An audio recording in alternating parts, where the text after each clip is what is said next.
dahil sa nagutuman tayo guys.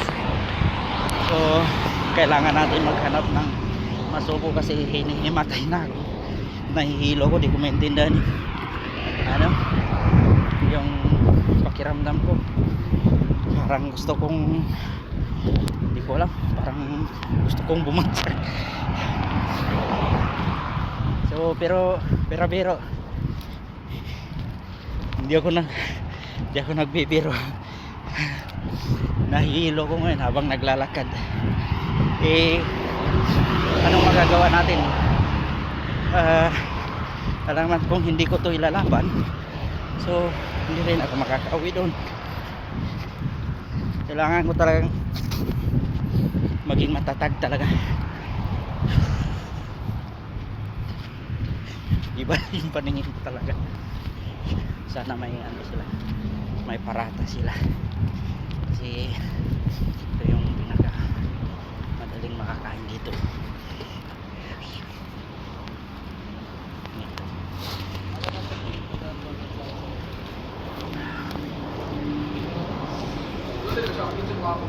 Hello brother, wahid karak, wahid parata.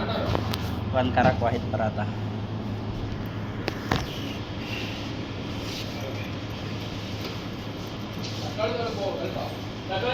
Bili tayo ng karak, one karak, one parata.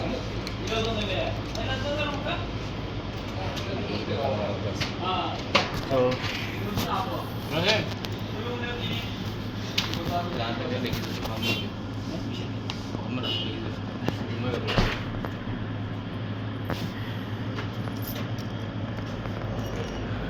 yung parata. Ito nga pala yung karak guys.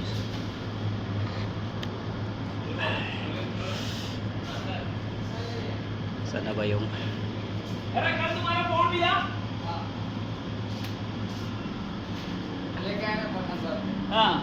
jaldi karo bus coming. Bus ana riding bus. Okay, thank you brother. Okay, yan, dahil sa kakainom natin ng karak, kakakain natin ng parata, natuto na rin din tayo magsalita ng salita nila. So nagiging kamukha ko na rin sila sa tinagal ko dito nagtatrabaho. Parang magkakamukha na kami.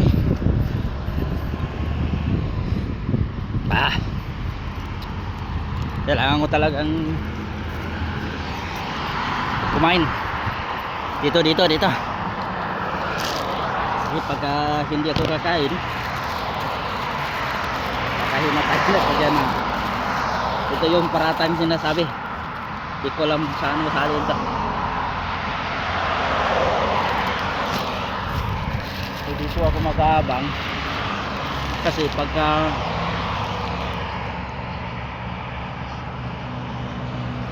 galing doon nakita ko yung bus, so doon pa lang tatawid na ako.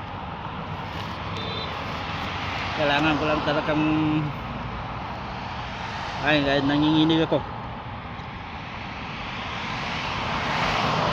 Iba yung paningin ko.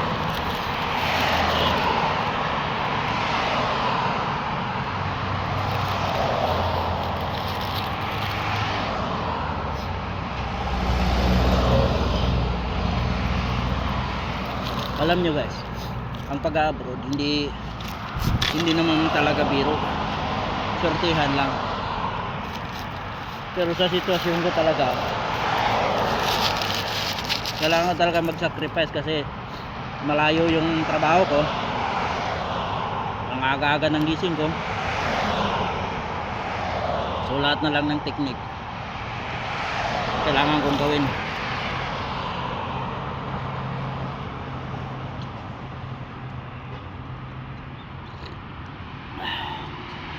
Yung bang kumakain ka na iniisip mo yung nagmamadali ka. Okay.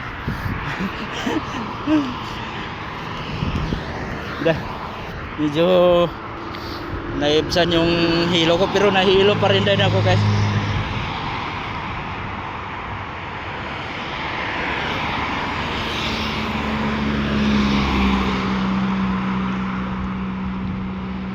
Ito ang malupit dito pag hindi ka alerto. Itong mga sasakyan dumadaan dito, hindi ka talaga bibiruin ito, talagang sasagasaan ka kasi walang pedestrian lane dito banda eh. Doon lang yung ano, lahat ng ganito tawiran, walang pedestrian lane dito banda sa ano, sa National Road nila. National Road ata to.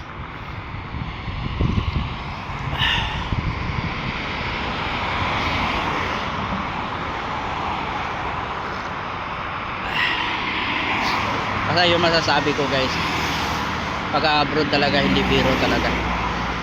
So kailangan mo magsakripisyo, magtiis para naman yun sa pangarap kasi napunta tayo dito dahil may pangarap tayo sa buhay, gusto nating matupad. Kasi pagka wala tayong pangarap, wala nang problema, hindi natin kailangan mag-abroad. Nabubuhay naman din tayo doon sa Pilipinas kung wala naman tayong pangarap.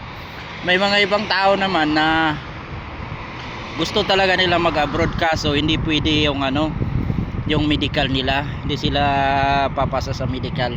Kaya pinalad tayo na napunta tayo dito sa bansa na to. It's meant to say, bigay to ng Panginoon sa atin na pagkakataon na talagang tayo ay makapagtrabaho dito. Kinakabahan ako guys baka hindi ako abot dyan sa kabila na ano, tatawid na ako.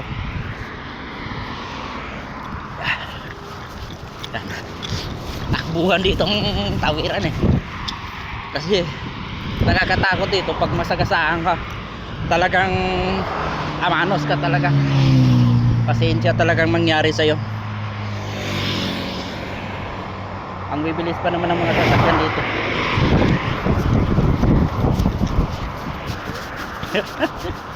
Isa.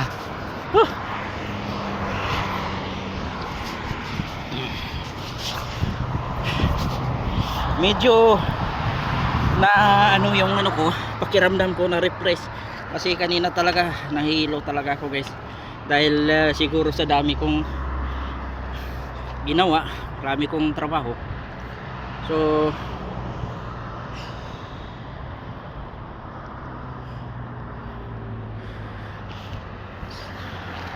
ganun ang nangyayari sa akin. Araw-araw dito ako nag-aabang dito sa ano, dito na talagang buhay ko dito. Bata pa lang ako, trabaho ko na lang to. Trabaho ko na to. Ay naku po, nagbibiro talaga ako, pero totoo lang, naawa din ako sa sarili ko. Totoo lang, naawa ako sa sarili ko kasi bakit ako naawa sa sarili ko? Tagal na ako dito sa abroad guys, tapos ganun at ganun pa rin ang nangyayari sa akin. So ibig sabihin nito na yung tadhana ko guys na makakaganito ako. So hanggang dito na lang yung video ko guys dahil sobrang ano, mahaba na talaga yung video ko. Dami ko nang pinagsasabi dito. Siguro dala lang to siguro ng gutom ko. So hanggang dito na lang guys. Shoutout po sa inyong lahat dyan mga ka-OFW. Sana wag kayong sawang panurin yung channel ko tsaka yung page ko. Hanggang dito na lang. Ito yung friend Mod Street 7. Bye bye.